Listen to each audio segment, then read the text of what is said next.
Everyone,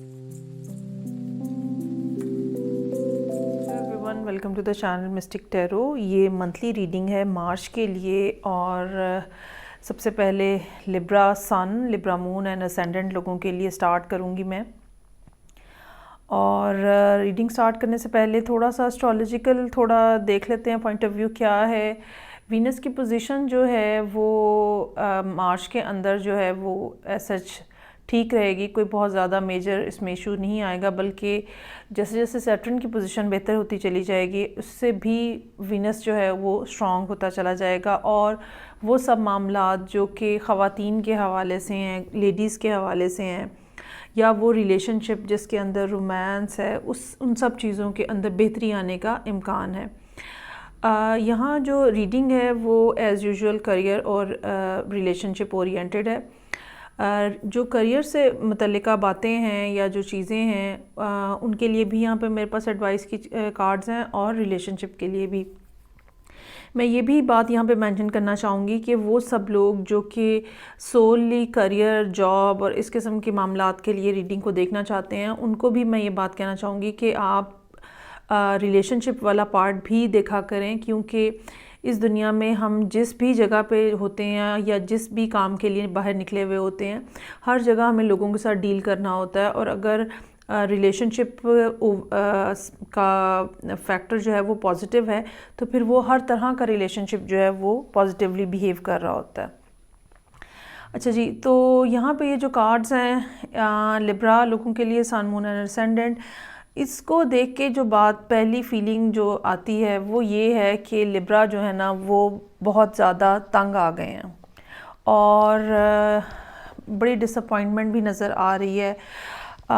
और इसकी एक बुनियादी वजह जो है वो ये है कि आपको ये लगता, पहली बात तो ये कि पहले से कुछ मामलात इस किस्म के हैं जहाँ पे इंसान एक के बाद दूसरा बुरा एक्सपीरियंस जब होता है आपको, तो आपका दिल जो है वो सख्त हो जाता है। आप लोगों को लिबर्टी नहीं देना चाहते, आप लोगों के साथ एक ख़ास अंदाज में बर्ताव करना चाहते हैं ताकि कोई आपका फ़ायदा ना उठा सके। ये बिहेवियर जो है ये ऑलरेडी एग्जिस्ट कर रहा है, काफ़ी देर से एग्जिस्ट कर रहा है, जहाँ पे आप चीज़ों को बड़ा ब्लैक एंड वाइट में देख रहे हैं। और काफ़ी अरसे से ये बात आपके जहन में है कि ठीक है भाई, अब जिसने मेरे साथ अच्छा किया तो हम भी उसके साथ अच्छा करेंगे, जिसने मेरे साथ बुरा किया तो फिर हमारी तरफ से भी माजरत है। ये एक, वैसे तो लिब्रा का एक ये स्टैंड हमेशा होता है कि अगर लिब्रा के साथ अच्छा किया जा रहा होता है तो उनका रिस्पॉन्स भी उतना ही पॉजिटिव होता है, लेकिन अगर कोई अच्छा रिस्पॉन्स नहीं आपको आ रहा होता तो आप भी पीछे हो जाते हैं। लेकिन पिछले कुछ अरसे के दौरान ये अरसा जो है ये तकरीबन 3 से 4 महीने का भी हो सकता है।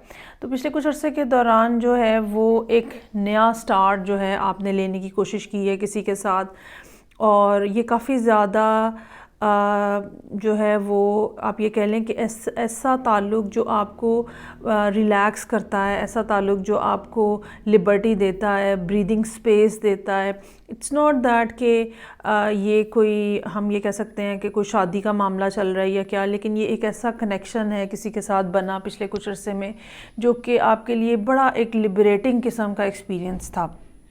लेकिन अब हुआ क्या है कि पिछले कुछ अरसे में जो मतलब ये टाइम बहुत ज़्यादा नहीं है जिसमें ये स्टार्ट हुआ है, कुछ ना कुछ इस किस्म के मामलात फिर आहिस्ता आहिस्ता डेवलप होना शुरू हुए, जहाँ पे आर्ग्यूमेंट नज़र आ रहा है।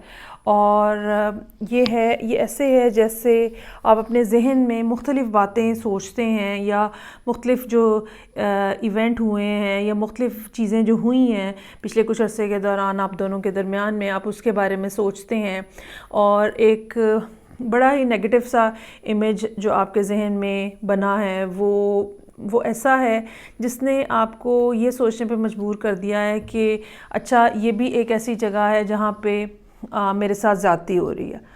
और लिब्रा जो है वो इस मामले में बहुत कॉन्शियस होते हैं कि फेयरनेस दूसरों के साथ भी रहे और फेयरनेस जो है वो उनके ख़ुद के साथ भी रहे। इस टाइम के ऊपर आपके लिए सबसे ज़्यादा जो चीज़ मेंटेन करना ज़रूरी है इस महीने में, वो ये है कि आप ये देखें कि आप ज़िंदगी में क्या हासिल करना चाह रहे हैं, इस ताल्लुक़ में क्या हासिल करना चाह रहे हैं, और अपने आप को प्रेफरेंस दें। इट्स नॉट द टाइम के जहाँ पे हम दूसरों को प्रेफरेंस दे रहे होते हैं। ये अभी वो टाइम है जहाँ पे अगर आपको लगता है कि आपके साथ ज़्यादती हो रही है तो आपको अपने लिए स्टैंड लेने की ज़रूरत है। और आपको रादर देन कि आप एक बड़ा कोल्ड किस्म का डिमीनर बना के रखें, अगर किसी किस्म की कम्युनिकेशन होती है तो खुल के उसके बारे में फिर बात करें कि आपको किस किस बात के ऊपर एतराज़ है। और अगर ये मामला, अच्छा, कुछ लोगों के लिए ये भी हो सकता है कि ये बात रिपीटेडली हो रही हो, पहले एक बार हुई, आपने उसके ऊपर बात की कि ये मामलात में ये चीज़ें मुझे पसंद नहीं हैं और ये नहीं होंगी, उसके बाद फिर हुई, उसके बाद फिर हुई। कुछ लोगों के लिए ये भी है, लेकिन बहरहाल एक बड़ी ही संजीदा किस्म की रियलाइजेशन आपको हो चुकी है कि ये मामला जो है ये ठीक नहीं चल रहा। इसका नतीजा ये निकल रहा है कि बजाय इसके कि आपने ये डिसाइड किया कि बजाय इसके कि अंधाधुंध आगे बढ़ा जाए, मज़ीद अपने आप को इमोशनली इन्वेस्ट किया जाए, बेहतर ये है कि इस ताल्लुक़ को वाइंड अप कर लिया जाए। बेहतर ये है कि इस सारी सूरत हाल को क्लोज ऑफ कर लिया जाए। कुछ लोगों के लिए ये सिचुएशन जो है ये मार्च से पहले की भी चलती हुई हो सकती है, जहाँ पे ये सब मामला जो हैं वो आहिस्ता आहिस्ता डेवलप हो रहे हैं। अब एंड ऑफ द मंथ तक ये बात ज़रूर है कि आप जो है वो अपनी जगह पे ये बात सोचने पे मजबूर हो जाएंगे कि ये ताल्लुक़ जो है या ये रिलेशनशिप जो है ये ख़त्म हो गया है और I should see something else, I should take interest at some place else. ज़रूरी नहीं है कि वो कोई और शख्स ही हो, किसी और काम में, किसी और चीज़ में, किसी और बात में आपको अपना ध्यान बटाने की ज़रूरत हो सकती है। लेकिन इसमें एक साथ ही साथ जो एक तरफ तो ये आपकी अपनी फीलिंग है, लेकिन साथ ही साथ ये ज़रूर है कि ये पर्सन जो है ये यकीनन फ़ैसला करने में इसको टाइम लगेगा और कुछ इसके अपने मामलात इस किस्म के हो सकते हैं जिसकी वजह से इसकी अटेंशन जो है वो डाइवर्टेड है।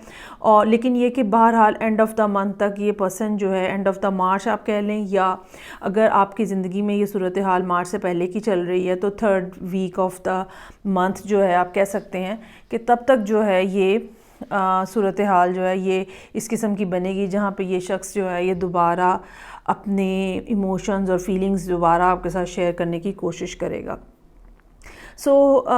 मैं ये कहना चाहूँगी कि ये सारी सूरत हाल जो है ये ऐसी है जिसके अंदर आपको अपने लिए बात करने की, अपने लिए स्टैंड लेने की ज़रूरत है। बेसिकली इसमें ये पॉइंट जो है वो बहुत ज़्यादा इम्पॉर्टेंट है। यहाँ पे जो रिलेशनशिप के हवाले से एडवाइस के कार्ड्स हैं, पहला कार्ड कहता है true healing occurs when I give myself permission to feel whatever feelings live below the triggers. अब हो क्या रहा है कि होता क्या है कि किसी भी शख्स का कोई ना कोई बिहेवियर जो है वो हमें ट्रिगर करता है, हमें गुस्सा आता है, हमें उसके ऊपर नाराज़गी होती है और खफगी होती है, या दिल टूट जाता है, या इमोशंस हर्ट हो जाते हैं। ये बेसिकली सब क्या है, ट्रिगर्स होते हैं। लेकिन हमें ये भी बात अपने बारे में सोचने की ज़रूरत है कि जब ये बात ट्रिगर होती है तो उसके बिहाइंड क्या रीज़न है। क्या आपको वर्थलेसनेस फ़ील होती है, क्या फ़ील होता है? उस चीज़ को ठीक करने के लिए ज़रूरी है कि पहले आप इस बात को एनालाइज़ करें कि जब आपको कोई बात बुरी लगती है तो असल में आप किस बात पे हर्ट हो रहे होते हैं। उसने मेरे से बात नहीं की है, अगर आपका ये स्टेटमेंट है कि जी उसने मुझसे बात नहीं ठीक से की है, तो असल में इस बात ना करने की वजह से कौन सा सेंटिमेंट आपका हर्ट हुआ है, ये बात आपको इस महीने गौर करना है।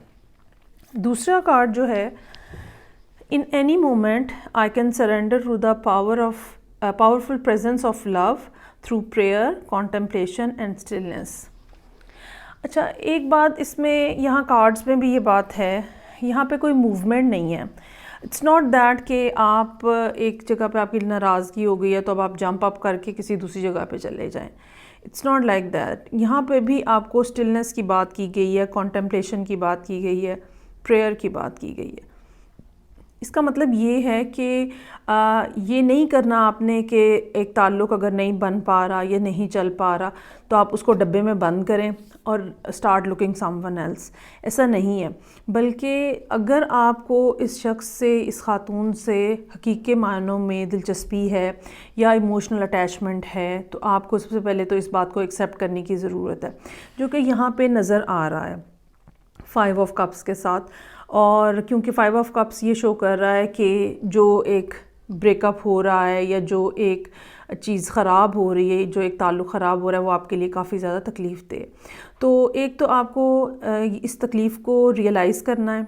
दूसरी बात ये कि आपको ये बात समझनी है कि ये तकलीफ़ आपको इसलिए हो रही है क्योंकि आपका सच में दिल जो है वो यहाँ पे मौजूद है, इस शख्स के साथ मौजूद है। और तीसरी बात ये कि आपको इसी पॉइंट के ऊपर रहना है ये सारा तकरीबन महीना, 3 हफ़्ते, डिपेंडिंग अपॉन कि आपकी ज़िंदगी में ये स्टोरी कब शुरू होती है।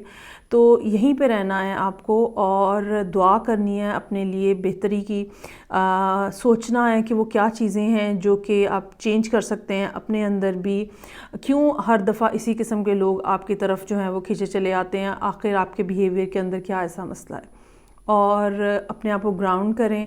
ग्राउंडिंग करने का सबसे बेहतरीन तरीका जो मैं बताती हूँ वो ये है कि आपको वॉक करनी चाहिए किसी भी ओपन जगह पे जहाँ पे इर्द गिर्द पौधे और घास वगैरह हों, सो दैट आपके जो टॉक्सिन हैं वो रिलीज़ हो सकें और अच्छे जो हार्मोन्स हैं वो भी आपके ब्लड सर्कुलेशन में शामिल हो सकें। अच्छा जी, अब ये तो हो गया रिलेशनशिप की सूरत हाल। अब आ जाते हैं उन मामलात पे जो कि काम के हवाले से इम्पॉर्टेंट हो सकते हैं। यहाँ पे काम के लिए जो सूरत हाल है उसमें मैं यहाँ पे एडवाइस से स्टार्ट करूँगी।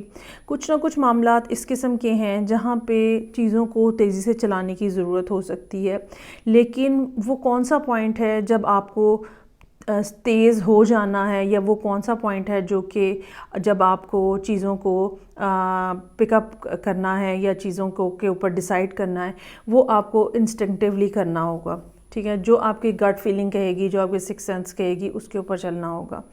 आप सूरत हाल को, जो भी आपके काम के हवाले से सिचुएशन है, उसको काफ़ी अरसे से बड़ा एक जिसको कहते हैं ना कि बड़ा एक कीनली आप ऑब्ज़र्व कर रहे हैं, और ये भी हो सकता है कि काफ़ी ज़्यादा एक बड़ा न्यूट्रल पॉइंट ऑफ व्यू से आप चीज़ों को देख रहे हों। तो पिछले कुछ अरसे में कुछ ना कुछ नई चीज़ें जो हैं वो ज़िंदगी के अंदर शामिल हो रही हैं। हो सकता है कि काम के अंदर कुछ ना कुछ ग्रोथ का फैक्टर जो है वो ऐसा रहा हो जो कि आपको इस बात की तरफ इशारा दे कि हाँ जी, चीज़ें जो हैं वो नई होने जा रही हैं या नयापन कुछ ना कुछ शामिल हुआ है। इसके बावजूद ज़हनी तौर पे मल्टीपल चीज़ें हैं जो कि आपके लिए डिस्टर्बेंस का बायस बन रही हैं। कुछ लोगों के लिए ये डिस्टर्बेंस जो है ये अपनी ज़ाती हो सकती है कि ज़िंदगी में आपके किसी और एस्पेक्ट में प्रॉब्लम है, उसकी वजह से काम के ऊपर आपका ध्यान नहीं है। कुछ लोगों के लिए ये सरासर इस वजह से भी हो सकती है कि प्लानिटरी पोजीशंस इस किस्म की हैं अगले 1 महीने के अंदर, जहाँ पे आपके लिए फ़ोकस करना या इनिशिएशन लेना या उठ के बढ़ के काम करना जो है शायद वो इतना मुमकिन ना रहे। पिछले महीने में सैटर्न की जो ख़राबी थी उसकी वजह से जितना भी क्रिएटिव आपका साइड होगी, ख़ास तौर पे अगर आप लिब्रा असेंडेंट हैं तो वो डिस्टर्ब रही होगी। और अब जितनी भी काम करने की सलाहियत है, काम को शुरू करने की, तेज़ी से आगे बढ़ाने की एक मोटिवेशन जो होती है वो आपको इस महीने फ़ील होगी कि बहुत लो है। अच्छा, जब ऐसा होता है, जब मोटिवेशन लो होती है, तो फिर क्या होता है कि मुख्तलिफ़ बातें जो हैं वो जहन में कुलबलाती रहती हैं, मुख्तलिफ़ चीज़ें जो हैं वो आप जो है ना एक नेगेटिव उसके अंदर एस्पेक्ट के अंदर चले जाते हो। सो बेहतर ये होगा कि अब आप फ़र्दर जो है वो मज़ीद कोई सोच विचार करने की बजाय या मज़ीद कोई इंतज़ार करने की बजाय, जहाँ आपको बेहतर महसूस होता है और जब आपका दिल कहता है कि हाँ अब ये किया जा सकता है, आपको वहाँ पे स्टेप ले लेना चाहिए। चाहे वो फ़ैसला करना है आपको, चाहे वो कोई बाइंग करनी है, चाहे वो कोई सेलिंग करनी है, ठीक है, कोई भी काम जो कि आपको ये लगता है ना कि अब ये कर देना चाहिए इस महीने, उसके ऊपर आप कायम रहें। अच्छा, एक बात इसमें याद रखने की ये है कि जो इंस्टिंक्ट होती है मौजूद तो हर एक में होती है, लेकिन विद द एक्सपीरियंस हम उसको डेवलप भी करते हैं। तो अब अगर आपका काम इस किस्म का है जिसमें आपका ऑलरेडी एक्सपीरियंस बना हुआ है, तो ज़ाहिर बात है आपकी इंस्टिंक्ट्स भी उतनी ही शार्पन है। दूसरी बात मैं यहाँ पे ये कहना चाहूँगी कि एंड ऑफ द मंथ तक चांसेस आर देयर कि कोई ना कोई शख्स जो है वो काम के हवाले से कोई नया आइडिया, कोई नई बात आपके पास लेकर आए, और आपको भी इस बात की रियलाइजेशन होती हुई, सर्टन किस्म की रियलाइजेशन होती हुई नज़र आ रही है, जो कि काम के हवाले से भी हो सकती है, जो कि इस पर्सन के हवाले से भी हो सकती है। तीसरी बात जो मैं कहना चाहूँगी वो ये कि हो सकता है कि जब महीना स्टार्ट हो मार्च का, तो सूरत हाल इतनी ज़्यादा होपफुल जो है वो हो के उसके मतलब मार्च में जो डिप आ रहा है, या मार्च में जो आप ये कह लें कि लो पॉइंट्स आ रहे हैं आपके, ख़ास तौर पे जुपिटर के कंबस्शन की वजह से, ठीक है। तो हो सकता है कि आपके पास इस किस्म के दिन हों और या इस किस्म के हालात हों जहाँ पे आपको ये लगे कि ये तो भाई चीज़ें बिल्कुल अब नहीं चलनी, या ये ख़राब हो गई हैं, या ये लॉसेस हो गए हैं। इसके बावजूद परेशानी की, अगर कोई ख़राबी होती भी है तो परेशान होने की ज़रूरत नहीं है, ठीक है। और वो सब लोग जो कि ट्रैवलिंग करना चाह रहे हैं उनके लिए ऑप्शंस आने के इम्कान हैं। वो लोग जो कि बाहर जाना चाह रहे हैं उनके लिए ऑप्शंस आने के इम्कान हैं। उन ऑप्शंस को ज़ाया मत होने दीजिएगा, उनके ऊपर तेज़ी से एक्शन लीजिएगा, तेज़ी से काम कीजिएगा, बजाय इसके कि आप लोगों से जाके एडवाइस लें, ठीक है। जो आपकी अपनी गट फीलिंग है उस टाइम के ऊपर आप वो कहिएगा। यहाँ पे ये बात मैं क्लियरली बताना चाहूँगी कि जो भी ख़राबी होगी उसकी बुनियादी वजह ये होगी कि आपके अंदर का खौफ जो है वो आपको कोई नया कदम नहीं उठाने देगा। सो अंदर के खौफ के ऊपर काबू पाएँ। अनसर्टेनिटी अगर आपकी ज़िंदगी में इस टाइम के ऊपर मौजूद है, मार्च में मौजूद है, तो उसके ऊपर काबू पाएँ, क्योंकि अनसर्टेनिटी का भी एक अपना मज़ा होता है। आप एक्सपेक्ट कर रहे होते हैं कि कुछ भी नया हो सकता है, तो हमेशा एक मिरेकल एक्सपेक्ट करें, हमेशा एक पॉजिटिव चीज़ एक्सपेक्ट करें, रादर दैन कि आप डरते रहें कि कुछ गलत हो जाएगा, कुछ गलत हो जाएगा। एक पॉजिटिव चीज़ जो है वो एक्सपेक्ट करें, ठीक है, ताकि आपकी वाइब्रेशन जो है वो पॉजिटिव रहे। सो ये थी रीडिंग जो कि लिब्रा लोगों के लिए थी, करियर और रिलेशनशिप के हवाले से। मार्च के 3rd वीक तक इंशाल्लाह ताला आपके मामलात जो हैं वो काफ़ी हद तक ठीक होते हुए नज़र आ रहे हैं। फ़ीडबैक का मुझे इंतज़ार रहेगा। मैं आपसे नेक्स्ट रीडिंग से फिर मिलूँगी। अपना बहुत ज़्यादा ख्याल रखिएगा। खुदा हाफ़िज़।